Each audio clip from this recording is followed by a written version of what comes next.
Hari, Jai Shri Ram, Jai Shri Hanuman Ji Maharaj. I am Shukdev and I welcome you all for listening to me. Today we shall hear the story of Ram Bhakt Shri Hanuman Ji Maharaj as per the Valmiki Ramayana.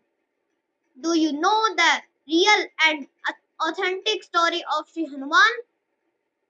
Come, let's know the story of the two brothers, Bali and Sugriv. The king of Kishkintha, Rukshashir, had two children, Bali and Sugriv. Being the elder of the two, Bali had ascended the throne of their father's death. Once Bali made Sugriv stand guard in a cave and went in to fight a demon with dark powers called Mayavi. The fight went on for several days without any respite. Blood flowed out of the cave after several days. Sugriv thought his brother had died at the hands of the demon and grieved. He sealed the mouth of the cave, angry to let Mayavi die in the cave, and returned to Kishkinda. He ascended the throne immediately. Bali emerged from the cave after a lot of struggles to move the stone used to seal it. He realized what had conspired while he was in the cave. He thought that Sugriv had sealed him inside the cave to become the king. He rode into the palace and threatened to kill Sugriv. Sugriv barely managed to escape. Sugriv, who had been on the run from Bali, had finally met a Vanar. That Vanar was none other than Hanuman. Hanuman glowed with divinity. He had all the qualities required to be among the gods, like strength, wit, and intellect. Thus, Sugriv accepted him as his close aide. One of Mayasur's sons was Mayavi and the other was Dudumhi. When he donned the form of a buffalo and blocked the main gate of Kishkintha, Bali killed him and threw his dead body far away. It fell right in the sage Matang ashram. Sage Matang was enraged by this and cursed whoever committed this act. Whenever he crosses the border of my ashram, would die immediately. So Bali would not even dare go close to the ashram. Hanuman knew about this and suggested that Sugriv settle in Rishyamukh, where Matang ashram was situated. Evil Bali, who had abducted Sugriv's wife Ruma, was afraid of the curse of sage Matang and did not dare to set foot in Rishyamukh. But Sugriv was not at peace. There was no respite from the death threat from Bali. Sugriv was rendered directionless. Nal, the son of Vishwakarma, Neel, the son of Agnidev, Tar, and Hanuman, the sons of Vayudev, were his ministers. Sugriv would bide his time at Rishyamukh, not knowing what to do next. One day, all of a sudden, they heard a commotion from the sky. When everyone looked in the direction of the commotion, they saw a wicked man carrying a distressed woman away. The man was none other than the king of Lanka, Ravan, and the woman was Sita.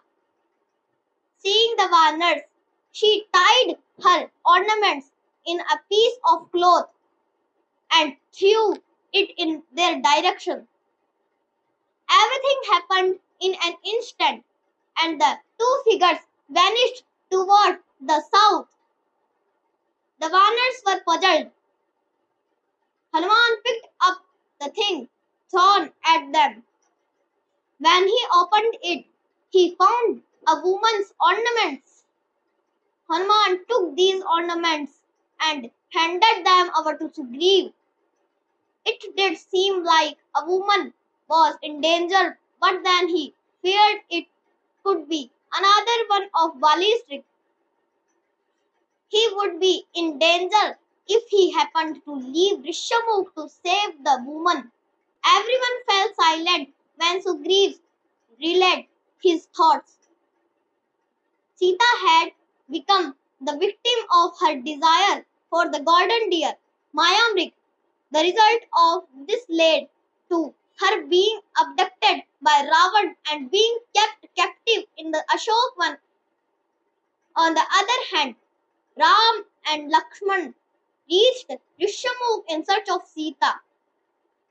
Sugriv thought that Ram, who looked like a forest dweller and had weapons with him, was sent by Bali to kill him. Scared to die, he prepared to escape from there. But Hanuman, who had noticed the divinity in Ram's personality, was able to pacify Sugriv and said he would go and inquire about the two approaching men. Hanuman disguised himself as a bhikshu on Sugriv's order and approached the two men. In a very sweet and humble voice, he asked, "Who are you? Can you tell me the reason for your presence in these lands?" As per Surya Deva's boon, he had gained wit and wisdom, and it was clearly on display. In response, Lakshman introduced himself and Ram. He then informed that his sister-in-law, Sita, had been abducted by an evil man. He asked for Sugriv's assistance in their search for Sita. Hanuman was relieved to hear that. He introduced himself and informed that he was Sugriv's minister. Hanuman narrated Sugriv's situation. "Your problems are no different than that of Sugriv's. Please come with me and extend your friendship to Sugriv. He will be a big help to find Sita Mata," he requested. He transformed back to his real self and grew himself so that he could carry Ram and Lakshman. Hanuman carried them on his shoulders and took them to Sugriv. A situation was created for a battle between Bali and Sugriv. A fierce battle ensued them. As the battle was going on, Ram shot an arrow from his hiding spot. The powerful arrow pierced Bali's chest and fatally wounded him. The mighty warrior who had been terrorizing Sugriv finally breathed his last. News reached the palace. Tara, Bali's wife, rushed to the spot and cried profusely before her husband's dead body. Hanuman consoled her with gentle words. A brother is supposed to protect his younger sibling like a father. But Bali's only goal was to kill Sugriv. There was no other way this could have ended. You are the widow of a brave warrior. Do not cry and let us go ahead with the next course of action. Sugriv became the king of Kishkindha after Bali's death. Angad, Bali's son, was coronated as the prince. With Ram's help, Sugriv got back his wife and his kingdom. However, the newfound power had blinded him and he forgot the oath he had taken. He had agreed to help Ram when autumn had begun, but no action was taken by him. Hanuman had to remind Sugriv of his responsibilities towards Ram. It is because of Ram's blessing that you were able to become a king and enjoy all the comforts. Did you forget your promise to help Sita Mata? You haven't even begun the preparations. This is wrong. It is better to start now before it is too late, he warned.